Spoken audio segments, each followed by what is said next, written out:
Hello, I'm Clive. Welcome to Roath Park Lake, Cardiff.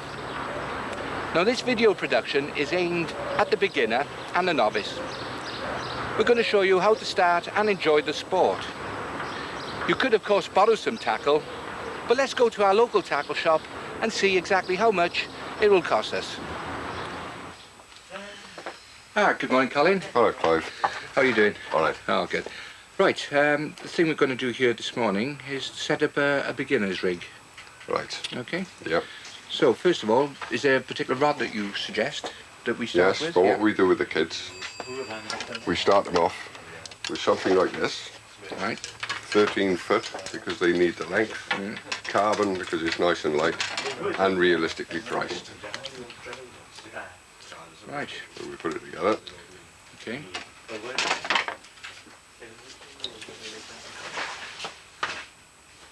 There we are. Right. Let me have a look at this. Would you like to hold the top, Colin? Yes, no, that's a nice through action. Ideal. It's the type of rod that I would probably use. Yeah. It's a lovely action, nice soft top. To buffer against striking other fish. Okay, right, now how about a reel? And the next thing we need then, obviously, is a reel. A reel, right. So we use the Silstar 2 spools, big spool reel, because you've got the nice shallow spool, so it only takes 100 yards of nylon. I see, yes. That's okay. And what price is this, Colin? $14.99. Oh, that's So quite cheap. again, in the kids' or beginners' price. Just a job. Price Now, range. I normally use close face reel. Have you got one so we can just Yes. demonstrate it? Yes. There's the close space job. We use those obviously when it's very windy, Sure. Yeah. float fishing, but maybe a little expensive for a beginner. You know, Well- they sell at about just over £50. £50, well, it's a bit dear to begin with, obviously. But what I like about these close face reels is a quick release for the line, for the bailout, and a quick pickup. But there we are, okay. Well, it is a bit expensive to begin with, so Yeah, so we'll stick to we'll stick to the conventional fixed spool. open face reel. Okay, fine. Right. Right, so now we've got to put some line on. Okay. What would you do? Would you put the reel on the rod? Like Put so? the reel on the butt end. That's right. That's how I normally do it.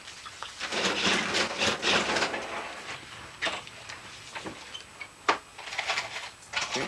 Tie the line on, So- open the bail on, Open up. I see. Ah, no, you formed a loop there. No, that's interesting. right. Yeah, form the loop, yeah. Pull it tight. pull him tight. Lock him on then, Ah. No, that was and then we interesting. trim off.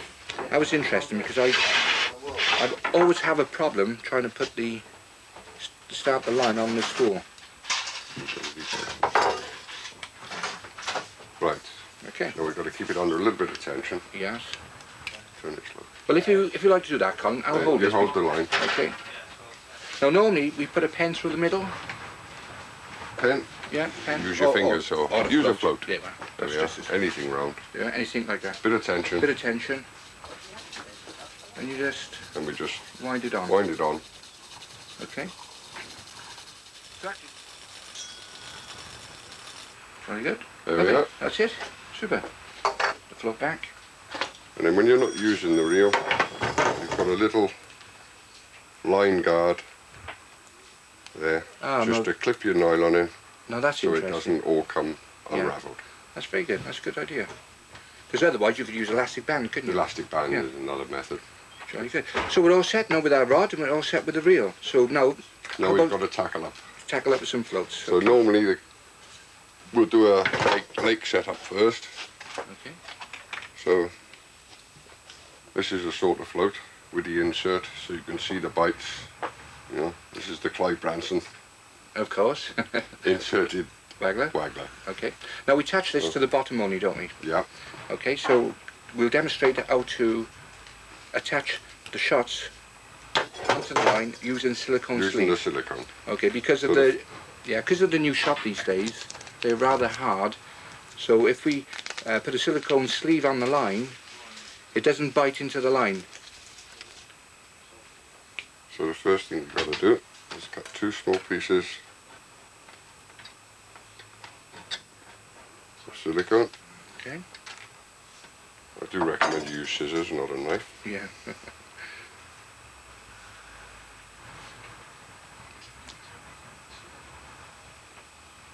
No, you're putting the sleeve. Very small holes. Okay.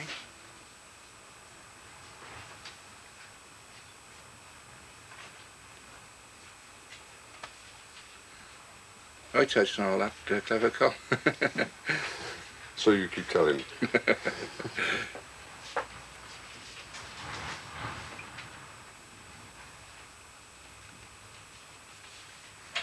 It's like threading a needle.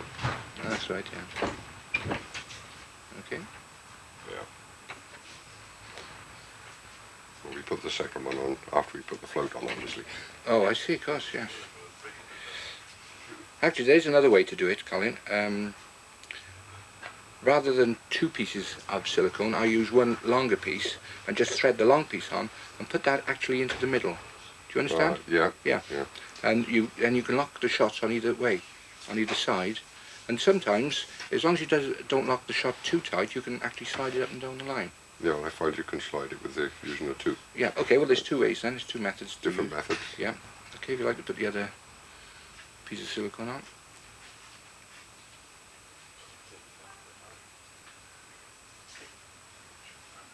Yeah, the first one.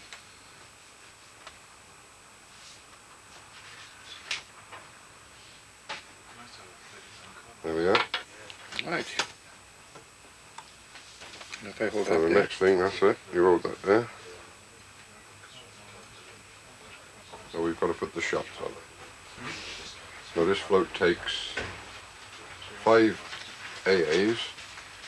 So what we work on is about 4 AAs either side. Split shot comes in various sizes, as shown.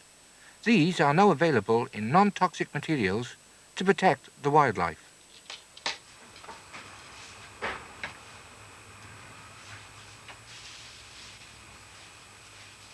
So you're pinching up with the pressure from your Just fingers. with the pressure from your fingers, that's right.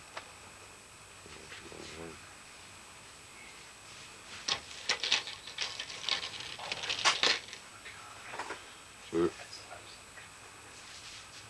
3.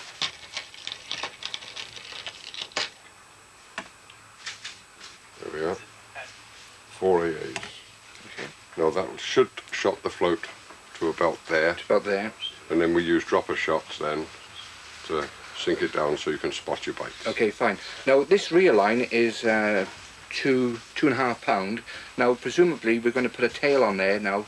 That's right, a hook to nylon or Okay. Now for a beginner, what would you recommend, Colin? a barbless hook. A barbless Definitely hook? a barbless hook, Yes. because if you get it stuck in your finger or in your clothing, it'll come straight back out. Fine, okay then. So first of all we need to tie a tail from here to the hook. That's Is that right. correct? Yeah? Yeah. Okay then. So So what we'll do then, we'll use some stretched water queen line. Now, how do you normally tie your line on, Colin? I usually use a water knot, which is quite simple. It's just a matter of putting the 2 ends together and twisting them around your finger twice. Once, twice. Lubricating the line with a bit of moisture. Putting it together. Now that knot there leaves us 2 tails. Now we need to cut that off with a pair of scissors. or a knife. Or a knife. Okay, then Short use scissors. I promise I won't cut your fingers. No. For added strength, Colin, I normally pinch a small shot on there to give it strength. Have you heard of that one before? No. No? Okay. So what we'll do, presumably it's going to take a number 8. Or a couple of number 8. It should take a couple of number 8s. Couple of number 8s. Give you the drop. Okay then. So we'll pinch this onto the knot. I usually bite them on. There's one. Now that's halfway down. The next shot will be what? 10, 12 inches away from About the hook? 12 inches from the hook. Okay.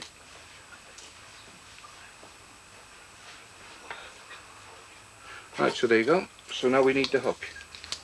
Right. And what type of hook would you suggest? Well, on Colin? that one we use a barbless eyed hook. Barbless eyed You hook. know, for the beginners. Okay. Get them into the tying the knots. Tying the knots, right. For demonstration purposes, I'm using a large hook and thicker line. So we put the end of the line through the eye of the hook. We bring the end of the line back up onto the main line, and we twist the line around itself, which creates a loop on the top end of the eye. And we put the tail back through the loop, and we now pull tight. The knot squeezes up against itself, and that's the finished product. All we need to do now is cut the line by then.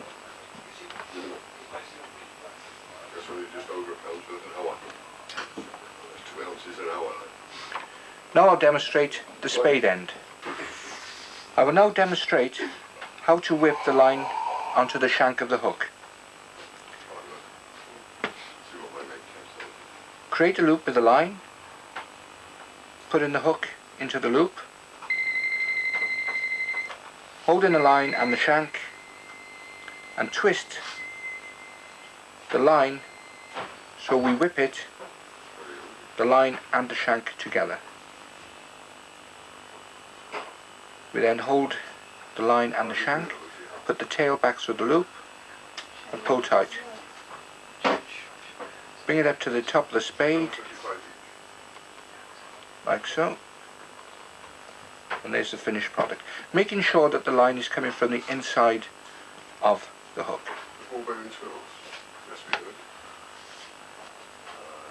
Okay, right, now we need some bait, Colin. I suggest some maggots. There we are. Lovely, yeah. There you go. Nice sized maggot. Right, well, Colin, before these arrive at the shop, there must be a very complex method of producing maggots like this. Yes, our local maggot farm. Yeah. That's in Newport. Yes. Yes. Well, I tell you what, I suggest that we pop out to the maggot farm and let's have a look how they develop before they reach the shop. Well, here we are down at the maggot farm, Celtic Bait in Newport in South Wales. Now this is Will, the manager, and hopefully shortly he'll take us around and show us how the maggots are developed before they actually reach the shop. Is that okay with you, Will? Yes, by all means, come and have a talk. Well, the first thing we do now, Clive, we got the blow, or the eggs from the blowfly. Right, yeah, yeah. So we put these onto the meat. Yeah. Shall I carry on, yeah? Now it'll take them about 10 days to grow. Yeah. We keep adding meat until they grow. Oh, I see, yeah, so they get bigger and bigger then, isn't Yeah, it? they get bigger and bigger. You know, we just keep feeding them until they're big enough. And I've noticed in the next, what do you call that?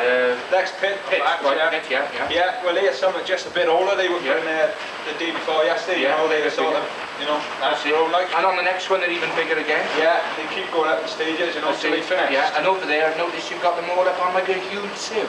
Yes, when they're finished, we just put the remains of the meat up on the sieves and back out to riddle them and clean them up. I see, because what's happening there is all the maggots are falling through that large sieve onto the bottom. Yeah, the meat stays on top and the Yeah. bone and whatnot, and we get the maggot out and the sieves. That's very interesting.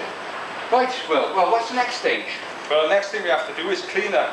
You see all the bones, debris, we get that off. Yeah, what's that, chicken feathers and It's chicken feathers, fish bone. bones, yeah, yeah, yeah. So we put it on the riddle here.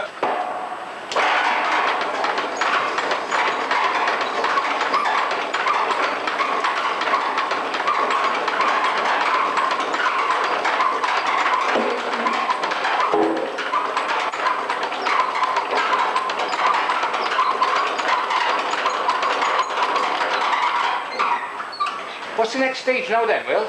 Well, we've taken off the dirty sawdust so far, Clive, which have been used to clean the bait.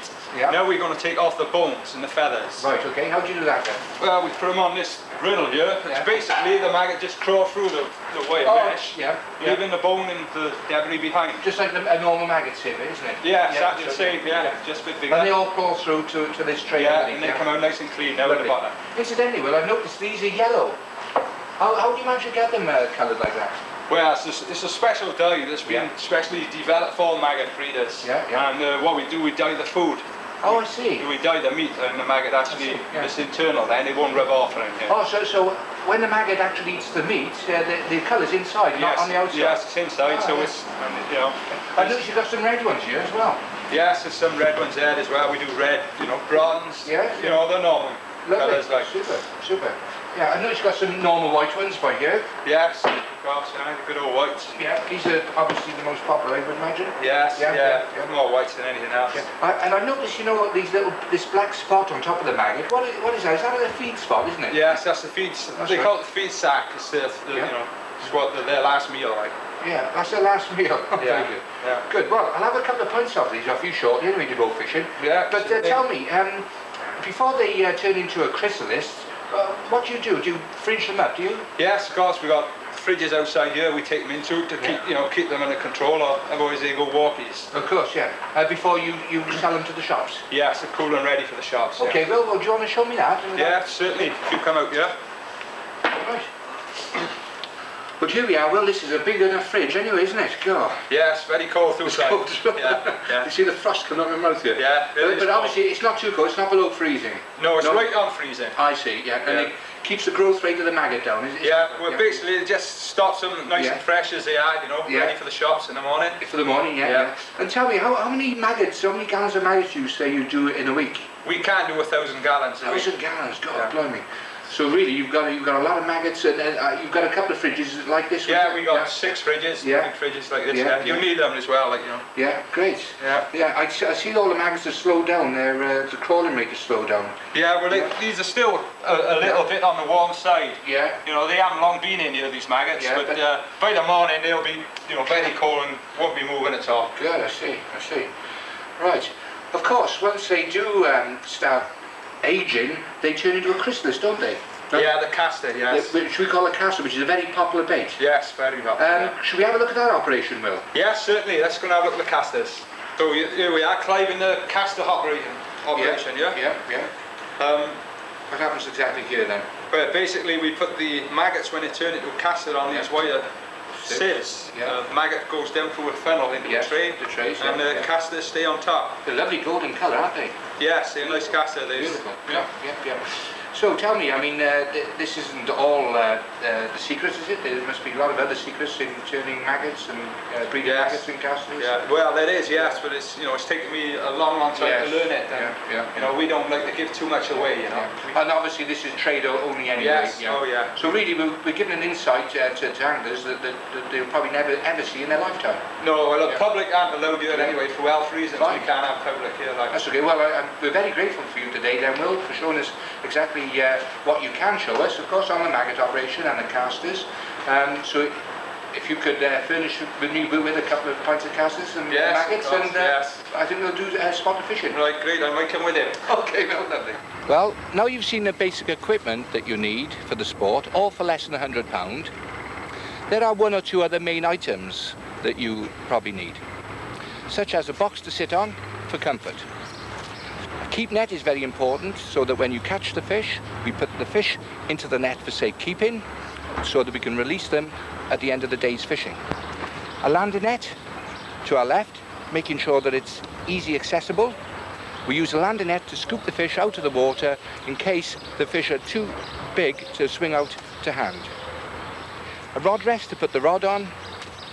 An umbrella for when it rains. We like to keep all our bait and our tackle nice and dry.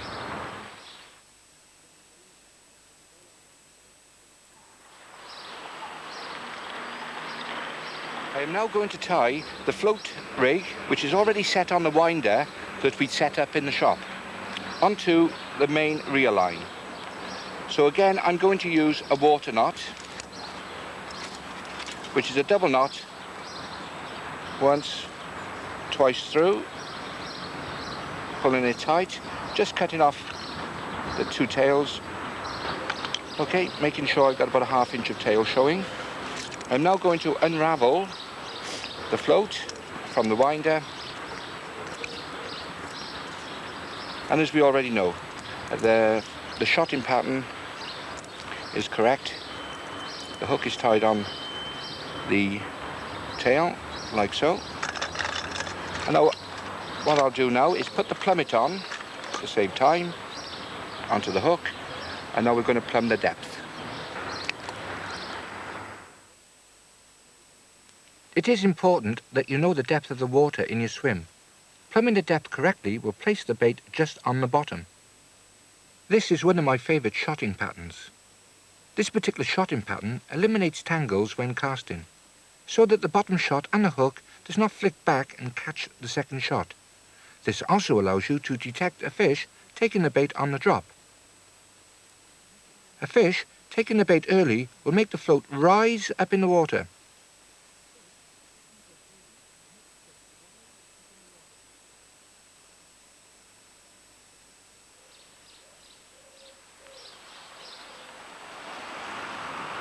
A maggot will actually crawl one way up, normally with a feed spot on top.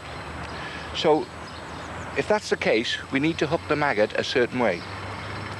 If we pick the maggot up and we find out where the feed spot is, or the feed sack as it's sometimes called, which is on the top, we need to hook the maggot from behind, like so. Okay? The reason being now is that when that crawls along the bottom, the hook will be upwards, just like so. You see? Now, if the hook was in, if we hook the maggot through the other way, then the point would be dragging along the bottom, and there's more chance of it snagging the bottom. So if we hook the maggot upwards from the feed spot, the point will always face upwards. And when a fish will come along and suck that up, when we strike, the hook will go upwards, up into the, hopefully, the top of the mouth.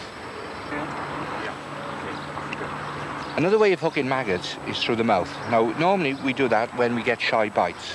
In other words, the fish is just nipping the end of the maggot. So what we do, we hook the maggot in the top end of the mouth, like so. Okay?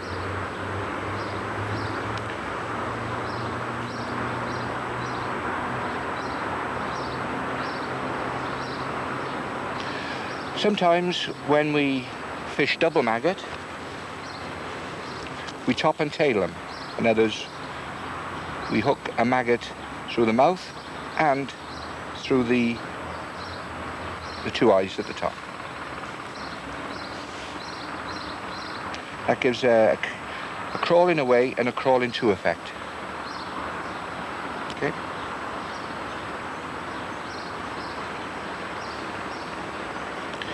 We also thread our maggots. That is another method, sometimes to hide the hook.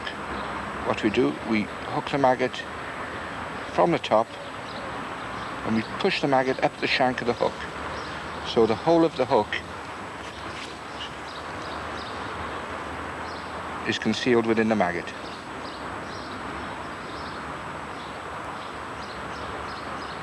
And if we sometimes add a second maggot onto the point,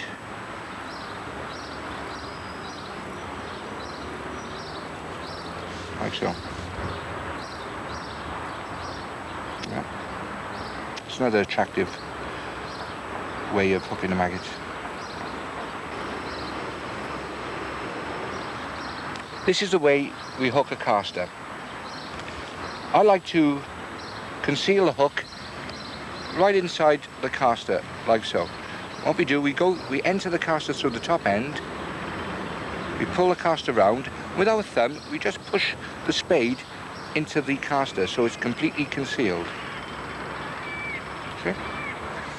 And if you squeeze the caster and squeeze out some of the yolk and let go, it forms like a suction which keeps the hook inside the caster.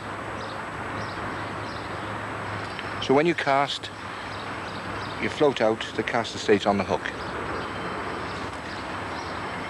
Another method of hooking the caster is hook it like a maggot, just through the top.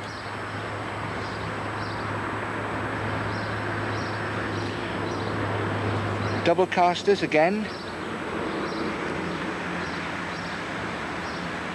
We hook the caster halfway down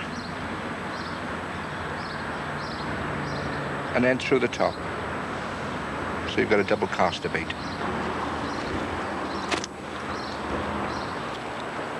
There are two types of catapults that we use.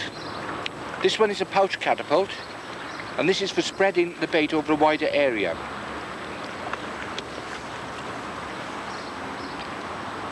Put the maggots in the centre and you fold the pouch over around the maggots.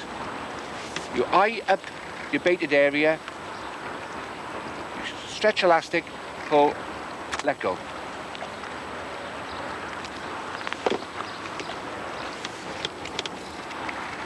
The other type of catapult is a cup catapult. This cup catapult tends to concentrate the bait in a finer area. Put the maggots in the bottom, pinch, stretch elastic over the baited area.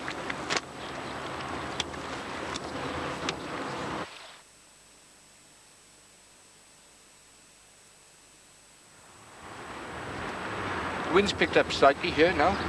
It's good, it's making a nice ripple on the water. Now I'm going to show you how to cast. The first thing we need to do is to have the float halfway up the rod. It's no good having it right up to the top of the rod or all the way down to the butt. It's got to be about halfway. We then take the bail arm off and we hold the line against the spool with an inside finger. We then look at a feature opposite, name me that tree, and we cast towards that, past the baited area, and just before the float hits the water we just touch the line to feather it so all the shots fall forward so it doesn't tangle itself. We then retrieve it back over the baited area, and this is how we do it.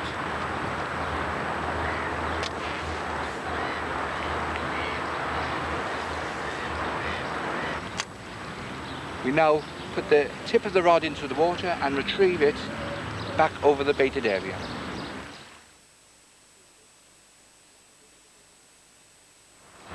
Now when we strike, particularly on a lake, because of the drift of the water we get a bow in the line. Now we're not always sure where the line is going, so for insurance it's best to strike upwards, so then it eliminates what we call the snake in the line.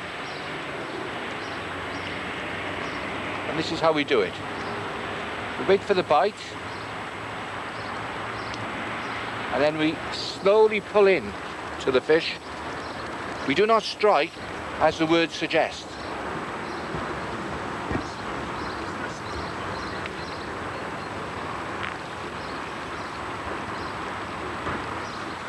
I always hold the fish slightly upside down and grab hold of the shank of the hook and lift it the same way the hook went in.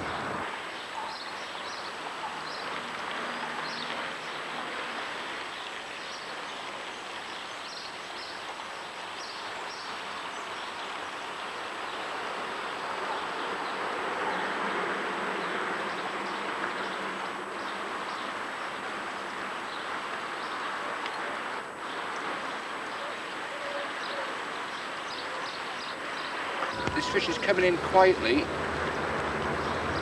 I'm only on a small hook, so... Right. You position your landing net in one position. And you draw the fish over the landing net on its side, like that. And you scoop up from there.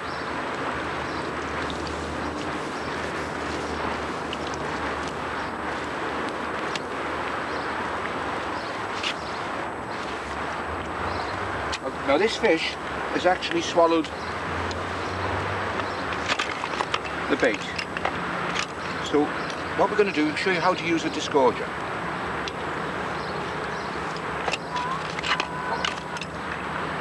Now with a disgorger, you push it on the line just above the fish and you slide it down till it meets the bend in the hook, and with one small pull you pull it out.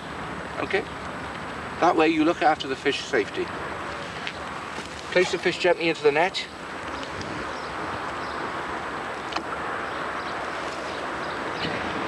Now you've seen how I land a fish. Don't make the same mistake as a lot of youngsters and hold the landing net out of the water.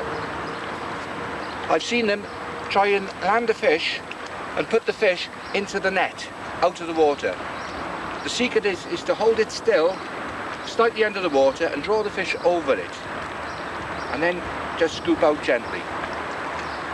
Don't chase up and down for the fish, because the fish will get frightened and scared and probably come off the hook.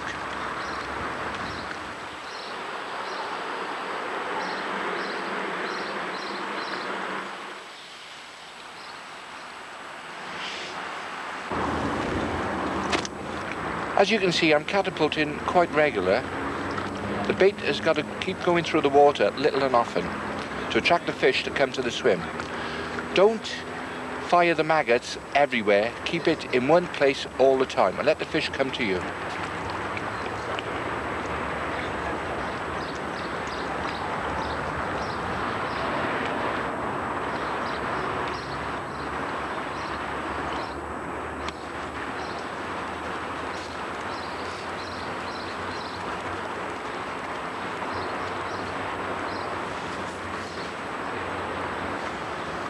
Oh look, I just missed that bite then, but you can see where the fish have nibbled the end of the maggot.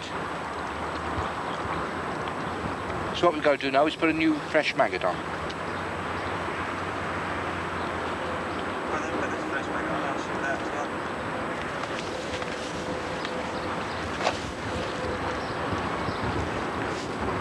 If you take a few maggots in your hand, you can pick out the biggest maggot. That one. Let me hook it. Ready.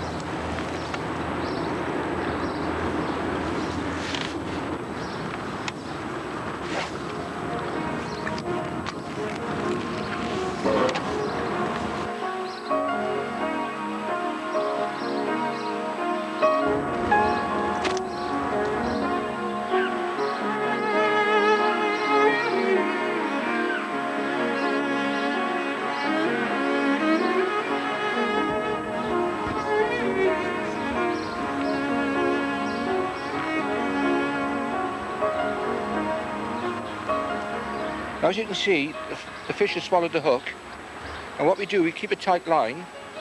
We put the disgorger into the line and slide it down till it meets the bend of the hook. You just slide it out like that.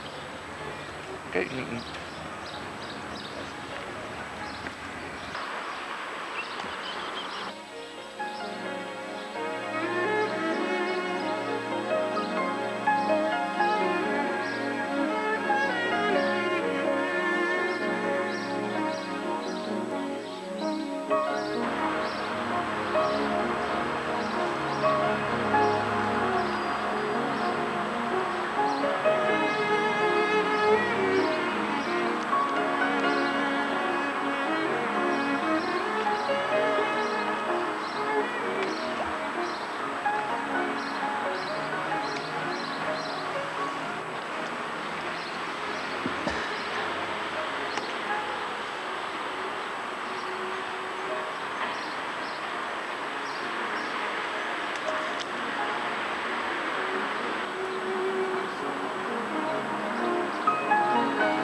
Let's see what we caught on our first day's fishing, and I hope that you've enjoyed it as much as I have.